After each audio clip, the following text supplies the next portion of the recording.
Hersam. We are back with this special extended version of Coffee Break live in Bennington, Vermont, and we are at hanradio.com/livestream and vermontnews-guide.com if you want to watch us, because we're in beautiful downtown Bennington, and we're joined now by Diane Lamb of the Quilt Valley Quilters Guild.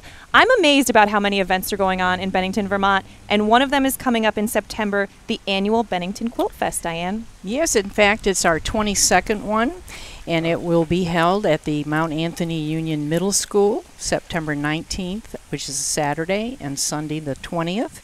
It begins at 9 o'clock each day, and on Saturday it goes till 5 p.m. On Sunday it goes till 4, and we will have lots of quilts. Yeah. Oh, yeah? How many quilts do you expect Well, to have?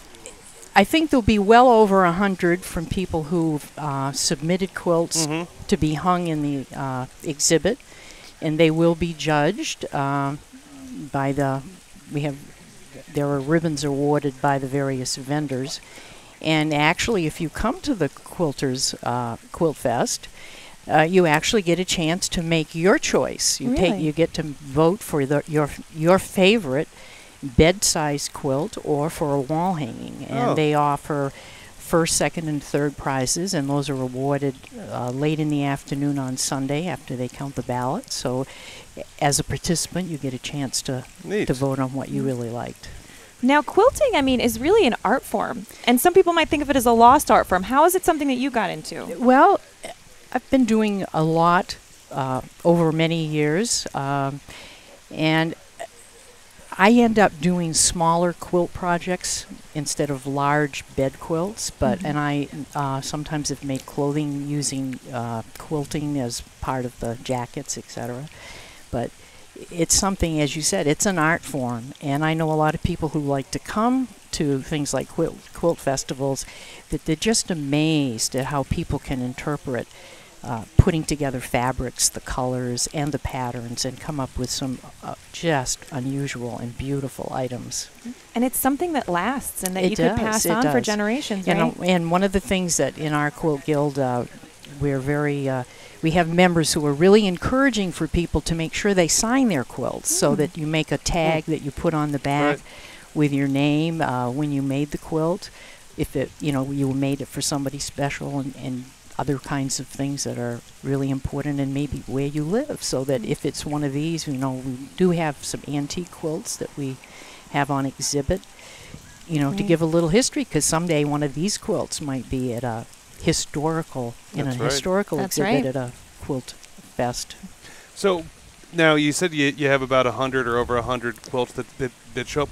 Are they Vermont quilts, or are they from all over? We have quilts from all over. Generally, probably the majority are made in Vermont. We have a lot of our members who submit applications. We have quilts that come in from Massachusetts, New York, New Hampshire, all over New England. New England's a very quilting area, right? It's a very American tradition, too. And we have, there'll always be some, maybe from the West Coast. And we even have some, sometimes there are ones that come from Canada or places in Europe. It's open to anyone, to submit a quilt. You have to, the deadline for making your application is early August, so we sort of have an idea of how many people are. Is there still time? Well, not for this year's, but this is our 22nd annual. So there'll be another one. I expect there will be. Well, Diane, tell us again how people can find out more about the event. Well, you can go to our website, which is www.benningtonquiltfest.com, and in fact, I have a little poster. I don't know if they can pick it up. Yes, we can. And we've used the same background. We have different colors every year, so I think locally people recognize it and say, oh yeah, I'd like to go to that quilt festival. Right. And the other thing is, we do have men who are members of our guild, and they make some beautiful quilts that are on display. Oh, good. And children, we have usually some teenagers or even younger children who have quilts on display. Well, that's nice to see. You see it kind of passing along to the next generation. Right, right. And we have people from our guild who do demonstrations throughout the event. They'll take like a 2-hour time slot and have different things that they're demonstrating, whether it's a quilt pattern, a particular block, maybe a technique for doing a border, all kinds of things, and those change periodically. The other thing, we do have a guest lecturer, and this year the lecturer is Joan Ford. She's from Syracuse, New York, and she has her own business, and she's written at least two books called Scrappy Therapy.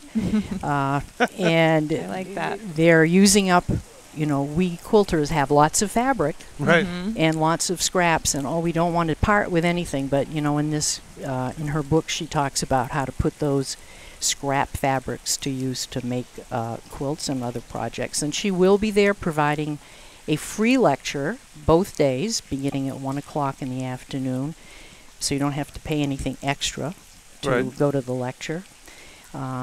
We have vendors from all over Vermont, and these are primarily quilt shops. They'll have fabric, they'll have equipment and tools that people use in quilting, and you can talk to them. And if there's somebody who is thinking, I might like to try making a quilt, this would be a great opportunity to see maybe a pattern of one that you're interested in, and you might be able to go to the vendor and find a pattern and get some help in fabric. What's a great way to get started? To me, it seems like a very overwhelming art form to get into. So what would you suggest to someone who wants to get into quilting? I would say start simple, get a fairly easy pattern, and even to start and make a pillow might be a way to start. Yeah, and that's a good introduction. And it's usually blocks that are put together to make a larger quilt. So you could make a pillow. That's great. And then you have a place to put your head, and then you can focus on everything else, right? That's right. I have to say, Diane Lamb, I love the Quiet Valley Quilters Guild name. I love that, the Quiet Valley. It's a nice name. And we started in 1984, so we're 31 years old. Wow. How'd you get that name? Well, the group, I wasn't in it at that time, but in this area, we have a place in Pownell called the Peaceful Valley, so I don't know if that had any influence on making it being the Quiet Valley Quilters Guild. And there's door prizes. As I said, you get to make a vote for your People Choice Award for either the bed quilt or for a wall hanging. And it goes from 9 to 5 on Saturday, the 19th of September. And we do have, it's at the middle school, so we're using the cafeteria, and we have a wide selection of food because those diehard people who come, they're there all day. Right. Yeah, got to feed them. And you had to have something to eat. So we have, and there's consignment boutiques that our members put together. You could buy books, patterns, even some quilted items. Even if you don't quilt, you might go home with them. Right. Something that was... That's great.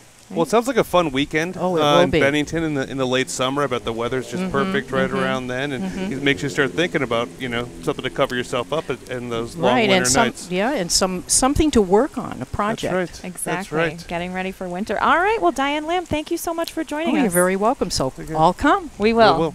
All right. Well, we're going to take a break. We'll be back with more of this special edition of Coffee Break live in Bennington, Vermont after this. Now you can keep up